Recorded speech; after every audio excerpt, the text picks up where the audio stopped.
Bonjour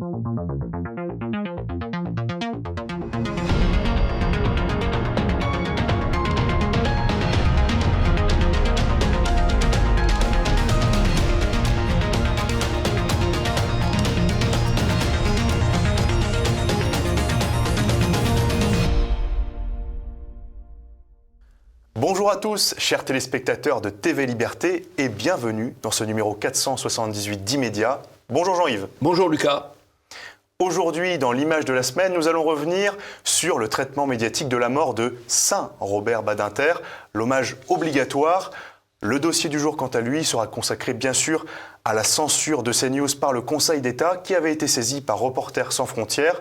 Nous n'oublierons pas les habituelles pastilles de l'info, notamment sur le sujet de Mayotte. N'oubliez surtout pas de mettre un pouce en l'air, de vous abonner, de commenter cette vidéo. On lit vos commentaires. Soutenez l'information alternative de qualité proposée par TV Liberté. Immédiat 478, c'est parti. La météo de l'info est glaciale. C'est à nouveau le vent froid de la censure qui souffle. L'Assemblée nationale a finalement adopté un amendement limitant la liberté d'expression en matière médicale.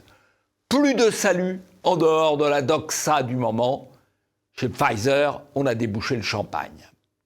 La censure, c'est aussi la décision de militants socialistes sous casaque de juges du Conseil d'État enjoignant à l'Arcom d'imposer de nouvelles contraintes à la chaîne CNews. Ce sera notre dossier du jour et vive la liberté! L'image de la semaine, c'est la disparition de Saint Robert Badinter. On parle déjà de l'envoyer au Panthéon. Toutes les unes de journaux sont élogieuses. Quand on les lit juste entre les justes, faut-il entrer Robert Badinter au Panthéon? On a l'impression d'assister à la disparition d'un saint laïque, en quelque sorte d'un archange de la République. Tous les médias ont unanimement salué sa mémoire. Adhésion obligatoire fondée sur le pathos et l'injonction au politiquement correct. Incontestablement, Robert Badinter, c'était une figure de la gauche, comme d'autres, comme Jacques Attali, comme Michel Rocard. On les voit d'ailleurs sur cette photo entourant le président François Mitterrand. On constate quand même qu'on oublie un peu sa femme, Elisabeth Badinter, accusée d'être politiquement incorrecte sur certains sujets comme l'islam ou la GPA.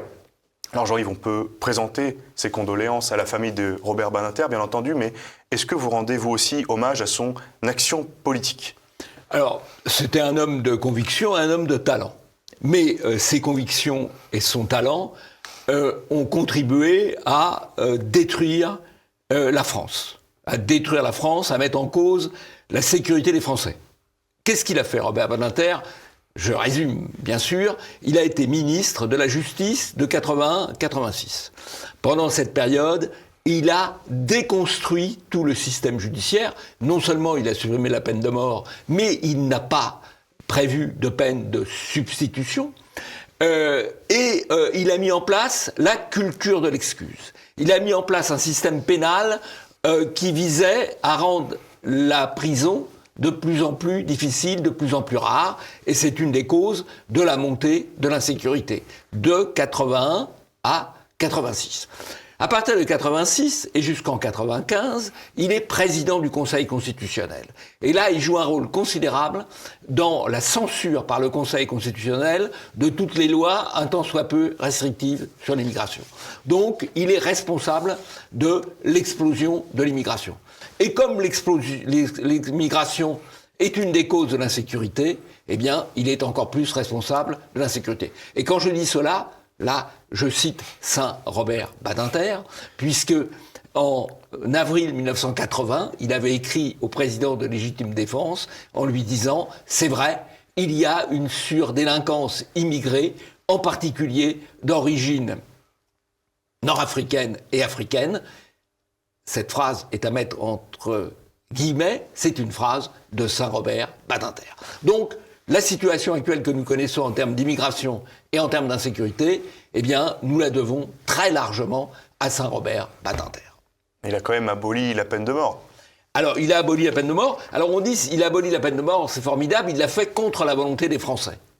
Bah oui, Est-ce que c'est la démocratie? On peut se poser la question.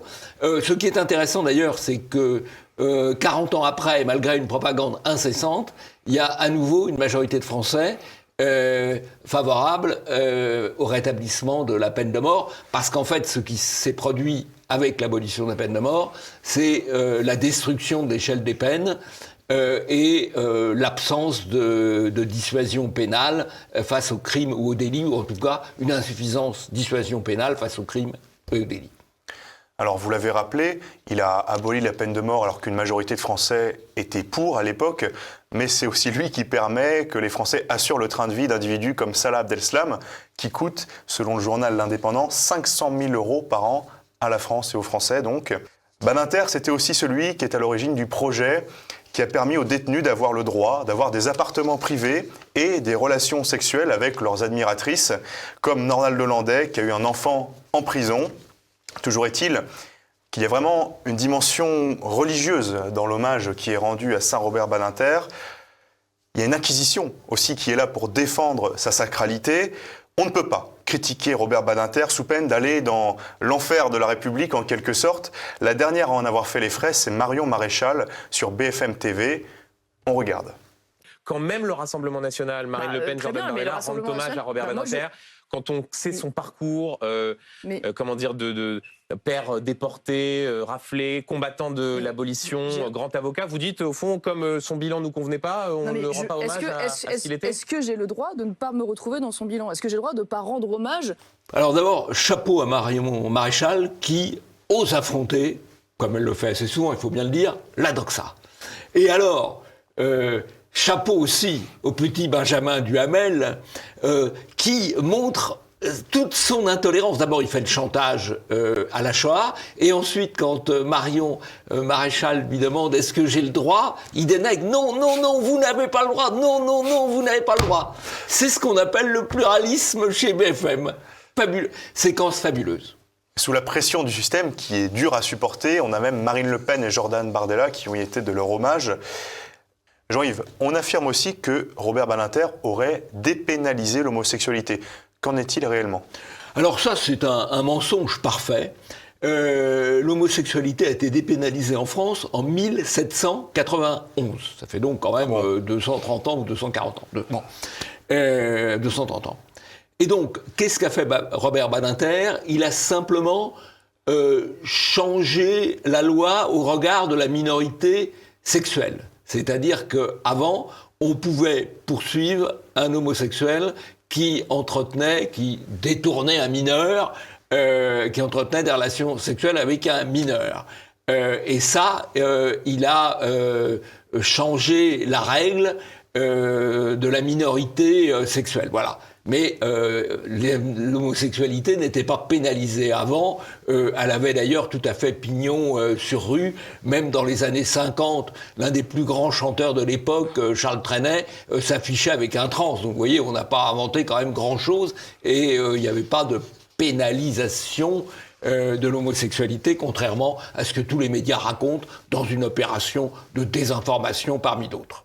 Alors que le système pleure ses héros, la répression s'accentue contre les opposants politiques, alors que la chaîne de Vincent Bolloré CNews fait l'objet d'une cabale juridique parce qu'elle dévoile certaines choses cachées par le système, notamment sur le sujet de Mayotte.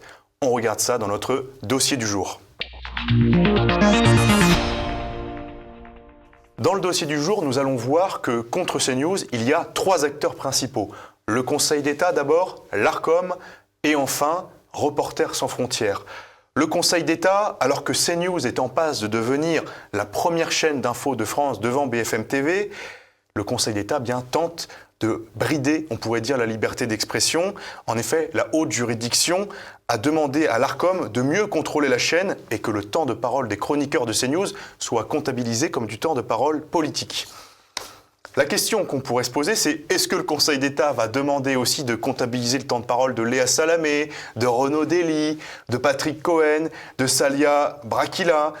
On ne va pas continuer la liste. Il y en aurait beaucoup d'autres. Sinon, on va citer quasiment tous les journalistes de France. Pour rappel, une écrasante majorité d'entre eux, 96%, dans un sondage Harris Interactive en 2012, votaient à gauche.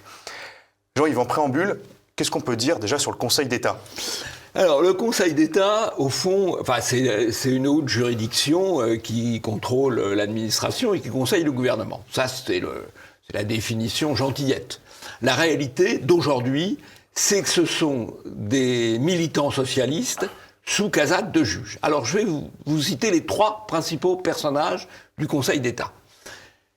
Le vice-président Tabuteau a été conseiller ministériel socialiste de Martine Aubry, de Kouchner et j'en passe. Et donc, il est engagé du côté du Parti socialiste, du côté aussi du macronisme, puisqu'il était président de la section sociale au moment de l'affaire du Covid et qu'il a validé toutes les décisions limitant la liberté d'expression au moment du Covid. Et donc, comme il a validé toutes les décisions limitant la liberté d'expression au moment du Covid, ça l'a aidé à être nommé vice-président du Conseil d'État. Mais c'est pas le seul.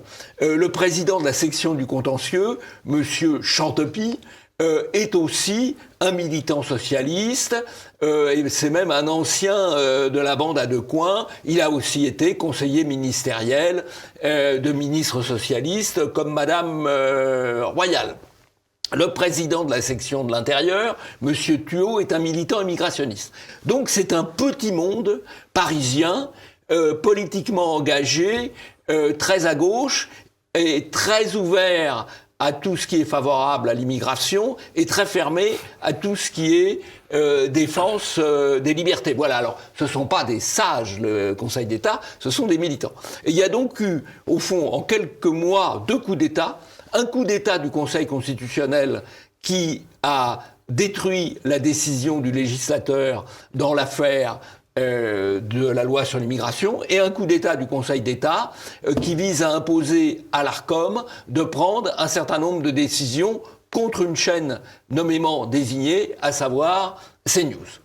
Ce qu'on remarque en vous écoutant, c'est que le Conseil d'État est dirigé par les socialistes, le Conseil constitutionnel est dirigé par les socialistes et la Cour des comptes aussi. Absolument. Alors qu'ils font 2% Absolument, électoralement.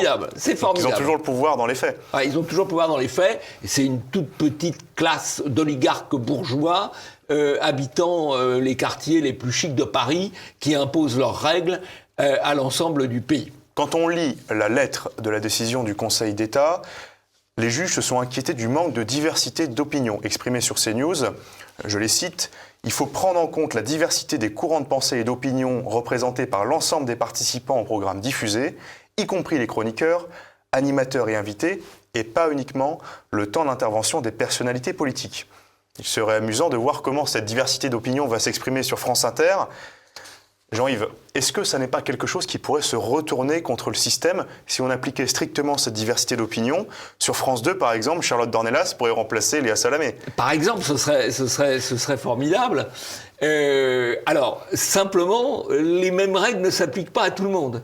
C'est-à-dire qu'on veut imposer à CNews de faire une large place, et même une place dominante à la doxa, mais on ne sait pas pour autant qu'on va imposer à France 2 ou à TF1 ou à France Info de faire une large place aux opinions dissidentes. Mais oui, si on faisait ça, ça serait un bouleversement considérable, puisque en gros, il y aurait la moitié des journalistes actuels qui se trouveraient au chômage, et vous seriez recrutés sur TF1 ou les chaînes de service public. Deuxième acteur majeur de cette censure contre CNews, c'est l'Arcom. L'Arcom, c'est cette autorité issue de la fusion du CSA début 2022. Qu'est-ce qu'on peut dire sur l'Arcom, Jean-Yves ? Alors, l'Arcom, c'est ce qu'on appelle un régulateur de l'information. Un régulateur, c'est un censeur. Et donc l'Arcom, dont le président, M. Roquemestre, a été nommé par le président de la République, donc c'est pas tout à fait une gage d'indépendance, l'Arcom a déjà fait beaucoup d'observations à CNews, a condamné plusieurs fois CNews, notamment pour manque de diversité, de pluralisme. Ce qui est tout à fait étonnant, puisque d'après ses propres statistiques qu'on voit reprises sur l'Informé, 40% des chroniqueurs ont été qualifiés d'extrême droite. Alors, je ne sais pas très bien comment on qualifie d'extrême droite, mais même si c'est le cas, si on prend le total des partis qu'on qualifie d'extrême droite, à savoir le Rassemblement national, Reconquête, Debout la France et quelques autres, on est à 40%. Donc ils sont représentatifs. Leurs intervenants sont représentatifs de l'ensemble. Et le problème, ce n'est pas CNews, ce sont les autres médias. On attend qu'il y ait 40% de commentateurs ou de journalistes qualifiés d'extrême droite sur France Info, par exemple. Ça serait ça, le pluralisme. La réalité semble plus complexe, puisque Pascal Praud a affirmé à plusieurs reprises qu'il invitait des personnalités de gauche, mais que c'est elles qui refusaient de venir. Et le troisième acteur qu'on va aborder, c'est Reporters sans frontières. Reporters sans frontières, si on revient un peu en arrière, c'est eux qui ont saisi le Conseil d'État en avril 2022, puisqu'ils reprochaient à CNews des points de vue exprimés à l'antenne. L'association a donc obtenu gain de cause avec cette décision du Conseil d'État. Ainsi, au-delà de l'arme judiciaire du Conseil d'État, on a aussi Reporters sans frontières qui est à l'origine de la saisine du tribunal et qui s'est félicité dans une lettre envoyée à ses adhérents, que nous affichons à l'écran, de cette victoire. CNews, la décision du Conseil d'État est extrêmement importante et historique, nous dit Reporters sans frontières. Pour comprendre la situation, la question qu'il faut se poser, c'est qu'est-ce que Reporters sans frontières ? Reporters sans frontières, c'est une organisation non gouvernementale fondée en 1985 par un certain Robert Ménard. Et il faut s'intéresser au financement de Reporters sans frontières, qui est notamment assuré par des institutions privées, comme celle du milliardaire George Soros, la fondation américaine Ford, la National Endowment for Democracy, ou encore les institutions publiques françaises, comme le cabinet du Premier ministre. Une fois le décor posé, le secrétaire général de Reporters sans frontières s'explique et accuse CNews de pratiquer ce qu'il appelle la stratégie du putois. On regarde.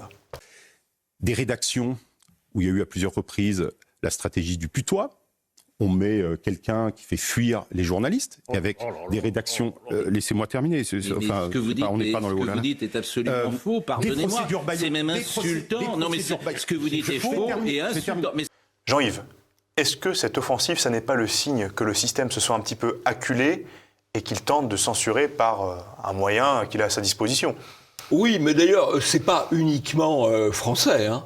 Il y a aussi une répression de même nature en Allemagne, par exemple, qui vise en particulier le parti AfD. Donc, il y a, c'est très simple. Il y a une rupture de plus en plus grande entre ce que souhaitent les peuples et ce que veut la petite oligarchie dominante. Et donc, la petite oligarchie dominante, elle serre la vis, elle réprime.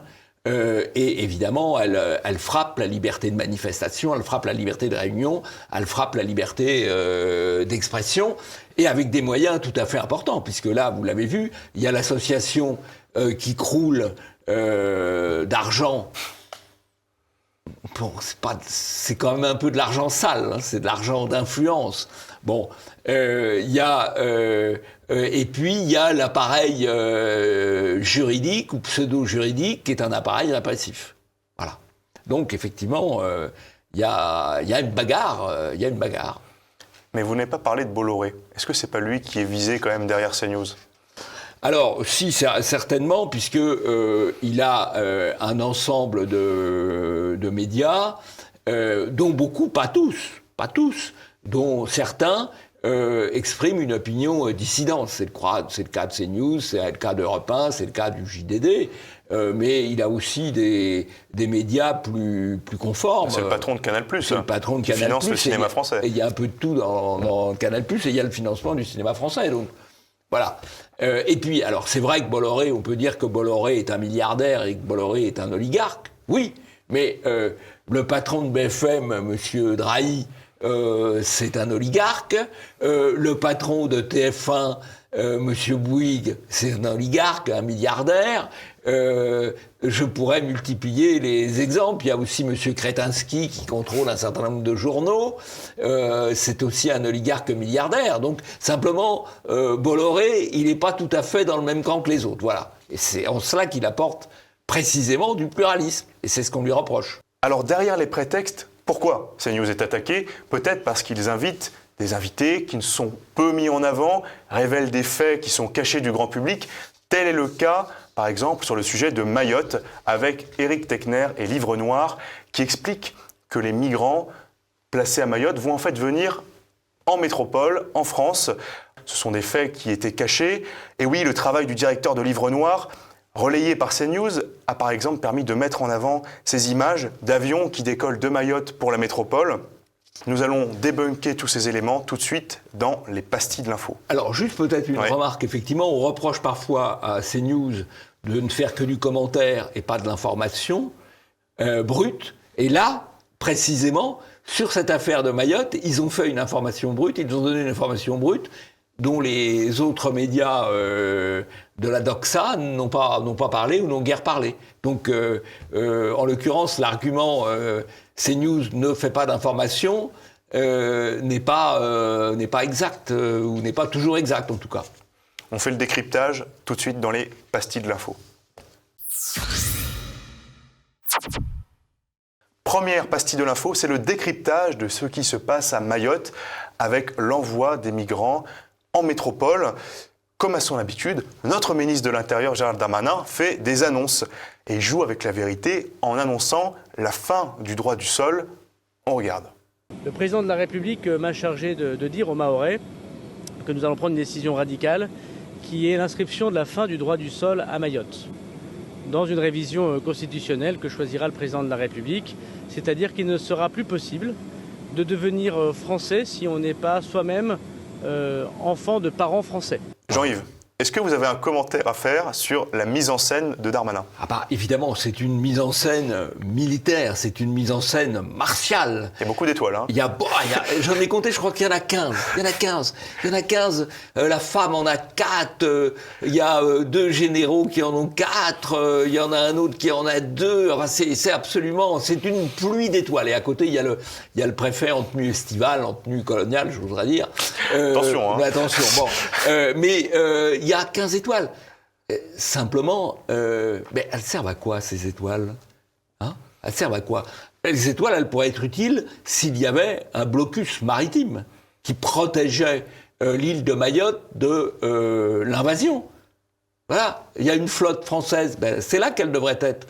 Parce que les généraux, les amiraux, tout ça, c'est très joli, mais il n'y a rien sur le terrain, mais ça fait rien. C'est bien sur la photo. Là, vraiment, Darmanin, c'est super Darmanin, hein. C'est Superman. Diplomatiquement, on se couche devant les Comores, en fait. Apparemment, on se laisse imposer ce qu'on ne devrait pas se laisser imposer, effectivement. En tout cas, l'effet d'annonce de Darmanin a fonctionné, puisque 73% des Français soutiennent la suppression du droit du sol, comme le rapporte le journal La Dépêche. Jean-Yves, c'est plutôt une bonne chose, la fin du droit du sol. Oui, la fin du droit du sol serait bien sur l'ensemble du territoire français. Juste pour mémoire, il y avait des propositions de loi à la fois du RPR, de l'UDF et du Front National à l'époque, il y a 40 ans, qui proposaient la suppression du droit du sol. Malheureusement, ça n'a pas été voté à ce moment-là. C'est à ce moment-là que ça aurait dû être voté. Alors, il n'est jamais trop tard pour bien faire, mais pour le moment, on n'en est pas là du tout. On a, tenez-vous bien, on a l'annonce, c'est pas la suppression, l'annonce de la suppression du droit du sol uniquement à Mayotte. Et encore faut-il préciser que le droit du sol à Mayotte est déjà limité, puisque pour qu'il joue, il faut que la personne qui est venue accoucher ait séjourné à Mayotte plusieurs mois avant l'accouchement. Donc on a déjà un droit du sol restreint, et on annonce, mais c'est une annonce.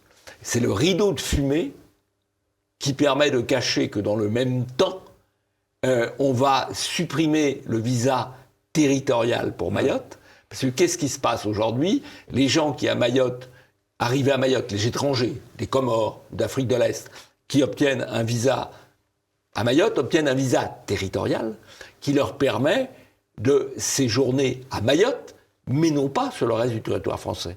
Et M. Darmanin, il a fait beaucoup de bruit en disant « Attention, on va supprimer le droit du sol ». Ça, il a fait grand bruit là-dessus. Et à petit bruit, il annonce la suppression du visa territorial, c'est-à-dire le déversement des immigrés qui viennent des Comores ou qui viennent d'Afrique de l'Est, depuis les Comores vers la métropole. Oui, parce que le visa territorialisé les forçait à rester à Mayotte. Absolument. Et là, il n'existera plus. Là, ça y est, ils prennent l'avion pour la métropole. En fait, la seule fois où Gérald Darmanin expulse les immigrés, c'est vers la France. Absolument. Mais il en fume. Voilà. C'est ce qu'on appelle des darmarinades. Ce sont des darmarinades. Nicolas Monti de l'Observatoire de l'immigration, que nous vous invitons à suivre, confirme ces propos. On regarde. Eh bien, à mon sens, les annonces qui ont été faites aujourd'hui par Gérald Darmanin relèvent, pour une part non négligeable, d'une stratégie d'affichage. Alors, ça a été dit très justement sur votre plateau à l'instant, bien plus que les mesures annoncées sur la réforme du droit de la nationalité à Mayotte, qui ne sont pas fondamentalement nouvelles dans leur dimension dérogatoire, puisque ça a été dit par Maître de 16, il y a déjà des règles particulières applicables à Mayotte qui... Nicolas Monti parle donc de stratégie d'affichage de Gérald Darmanin. Il dit qu'il s'agit de diluer les problèmes migratoires de Mayotte en métropole. En tout état de cause, les Français doivent commencer à se poser des questions. Comme le souligne avec humour le média Une Bonne Droite, il est possible de supprimer le droit du sol, mais pas en métropole. Il est possible de déplacer les populations, mais vers la métropole. Les gens vont commencer à se poser des questions. J'espère, mais la puissance de la propagande est telle que l'opinion a tendance à croire ce qui fait le plus de bruit médiatique. Et dans la séquence Mayotte, ce qui a fait le plus de bruit médiatique, et de loin, c'est l'histoire de l'annonce de la suppression du droit du sol. Et donc l'opinion est abusée en permanence par le système médiatique dominant, d'où la nécessité de le protéger de la concurrence de CNews et des médias alternatifs. Deuxième pastille, ce sont les ciseaux de la censure, avec la dissolution d'associations patriotes et l'arrestation arbitraire de personnes se rendant à un hommage à Robert Brasillac. Jean-Yves, on constate une aggravation de cette répression. D'abord la citadelle à Lille. Autre exemple de cette accentuation de la répression, ce sont ces jeunes qui ont été interpellés à la sortie du cimetière de Charonne, alors qu'elles venaient de se rendre sur la tombe de l'écrivain Robert Brasillac pour lui rendre hommage. Ils étaient entendus pour participation à un groupement en vue de commettre des dégradations. C'est du préventif, en fait. Alors, ces minorités report, parce que, on peut penser ce qu'on veut de ce groupe de jeunes, mais en l'occurrence, on les interpelle de manière préventive. Bon, ça se fait parfois. C'est déjà très discutable juridiquement pour les amateurs de l'état de droit et tout, ça devrait choquer. Mais ce qui est plus grave, c'est qu'on les maintient en garde à vue sans aucune base légale. Voilà. Et donc, c'est une atteinte aux libertés. Alors, on peut dire, ils pensent mal, très bien, mais c'est une atteinte aux libertés, comme la dissolution de la citadelle est une atteinte aux libertés. Alors, pourquoi ça ? Eh bien, en fait, c'est parce que la liberté, on la contient de plus en plus. Donc, on commence à attaquer aux marges, et puis surtout, on fait, là aussi, de la diversion. C'est-à-dire, il y a un problème d'agression au couteau, il y a un problème d'immigration à Mayotte, il y a une perte de contrôle de Mayotte, hop, on fait une opération de diversion en interpellant des jeunes sans raison ou en dissolvant sans raison une association patriote. Il y en a d'autres qui sont sans doute en préparation. C'est de la diversion. Évidemment, avec la complicité des médias et de l'AFP, qui fait une très longue dépêche sur l'affaire du cimetière de Charonne, sans à la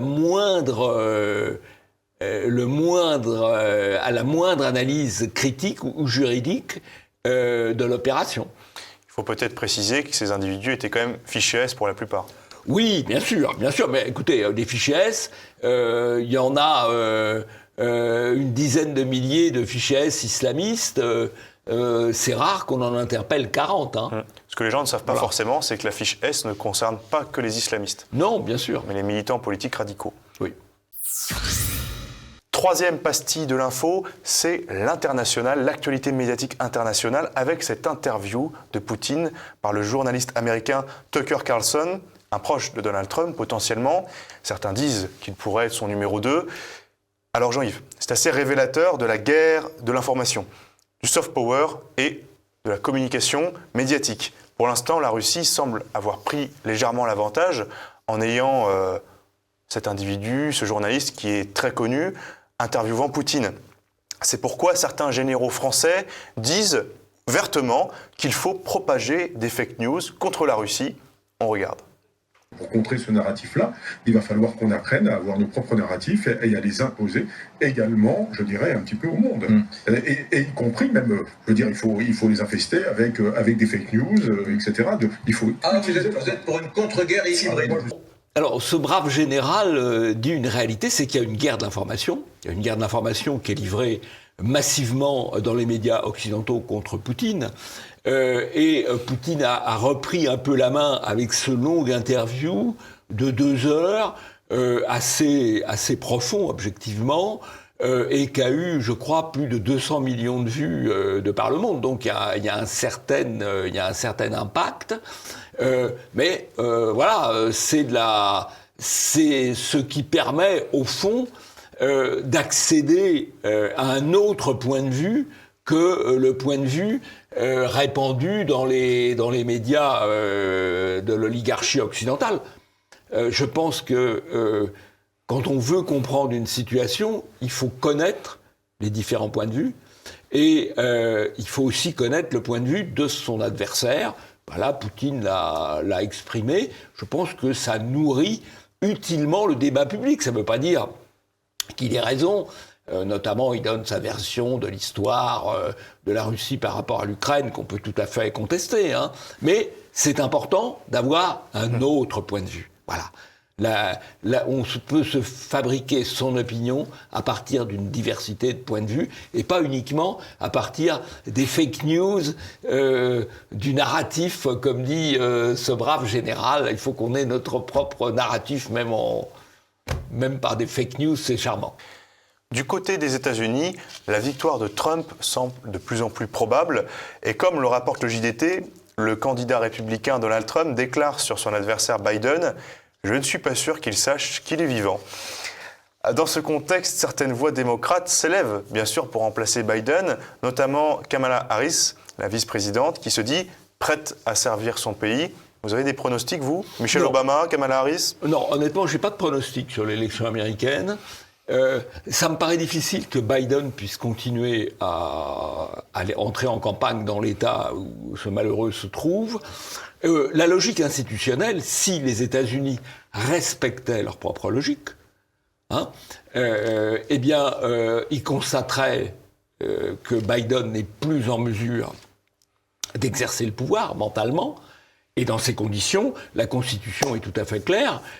C'est Madame Kamala Harris, qui est vice-présidente, qui deviendrait présidente des États-Unis et potentiellement candidate. C'est ça, la Constitution américaine, c'est ça. Pour le moment, l'État profond maintient la marionnette Biden en place, mais ça devient de moins en moins tenable. 4e pastille de l'info, c'est Rachida Dati, la nouvelle ministre de la Culture, qui nous l'a offerte dans une séquence un peu gênante. Écoutez. Avec vos manettes, avec votre matériel, vous venez, vous installez tout et vous venez me faire un DVM. Ah bon ? Oui, c'est bon. Non, c'est vrai. Oui, L'invitation est lancée. Oh. Mais on fait du bruit, tu sais. Hein. Ah oui. On fait beaucoup de bruit. Hein. Un ministère de la Culture sans bruit, c'est pas un ministère de la Culture. Alors, cette prétendue ministre de droite, qui était affichée comme une prise à droite, en tout cas, Jordan Bardella s'est exprimé pour demander des comptes. Éric Zemmour, lui aussi, demande que le ministère de la Culture soit remplacé par un ministère des Beaux-Arts et du patrimoine français. Alors, est-ce que vous pensez, vous aussi, Jean-Yves, que le ministère de la Culture est intrinsèquement de gauche ?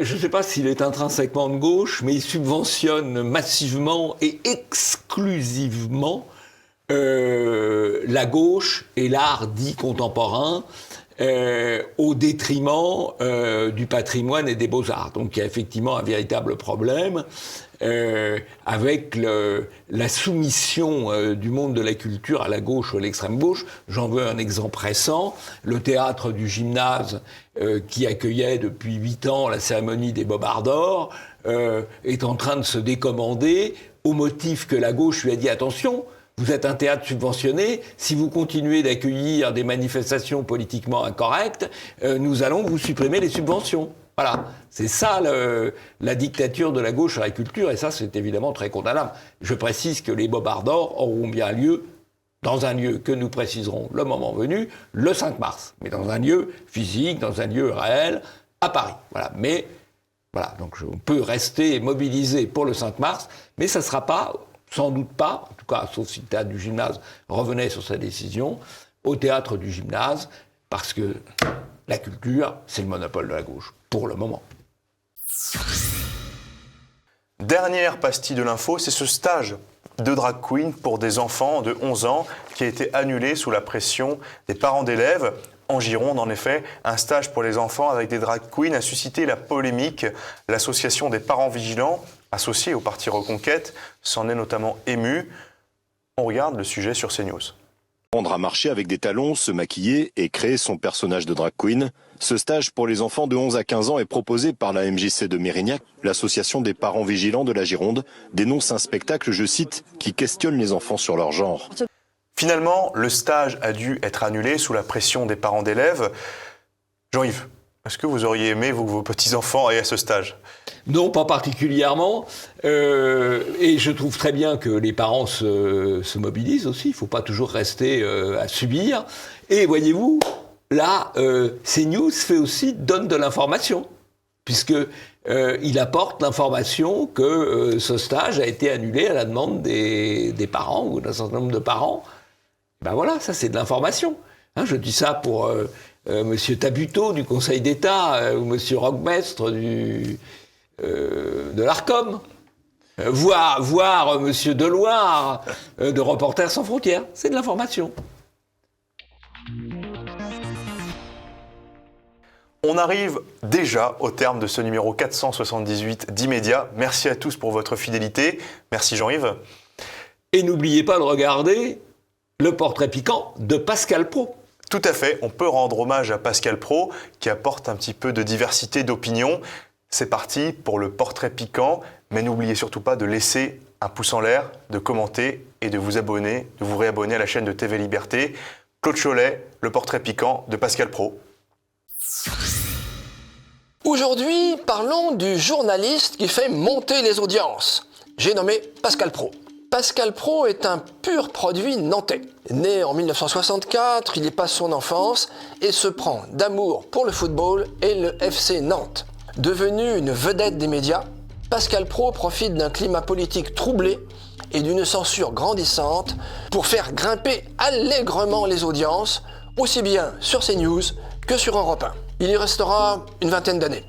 Animant l'émission Téléfoot aux côtés de Thierry Roland, parallèlement il rejoint RTL et participe à l'émission On refait le match et présente ensuite, toujours dans le football, Tir au but.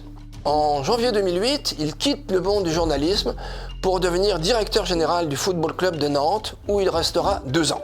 Il retourne alors au journalisme sportif et rejoint iTélé pour présenter l'émission L'œil de pro, puis 13h foot et 20h foot. Côté RTL, il rejoint le multiplex RTL L'équipe, ainsi que l'émission Le Grand Match de Ligue 1. Lorsqu'à la rentrée 2012, Eugène Sacomano prend sa retraite, Praud devient le chef de file de On refait le match. Virage, à la rentrée 2014, il remplace Léa Salamé à la présentation de l'émission de débat politique Ça se dispute sur RTL, à laquelle participent Éric Zemmour et Nicolas Domnac. À partir de novembre 2016, c'est l'heure des pros sur CNews. La liberté de ton du programme et un plateau qui penche un peu plus à droite que dans les émissions concurrentes rencontrent un vrai succès. L'émission était fin 2019 la plus regardée de la chaîne, réunissant 200 000 spectateurs. Il a fait bien mieux depuis. Il quitte RTL en 2023 pour rejoindre la tranche du midi d'Europe 1 pour animer Pascal Praud et vous. À la rentrée 2023, il signe également une chronique dans le Journal du Dimanche.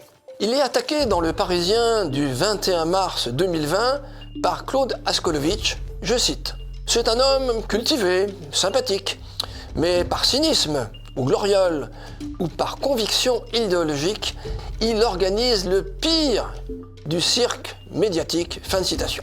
Il sera défendu par Elisabeth Lévy dans Causeur du 2 octobre 2023. Je cite, CNews ne donne pas de leçons de maintien et ne dit pas aux gens qu'ils ne vivent pas ce qu'ils vivent. C'est la véritable raison de la haine que certains vouent à Pro et à CNews.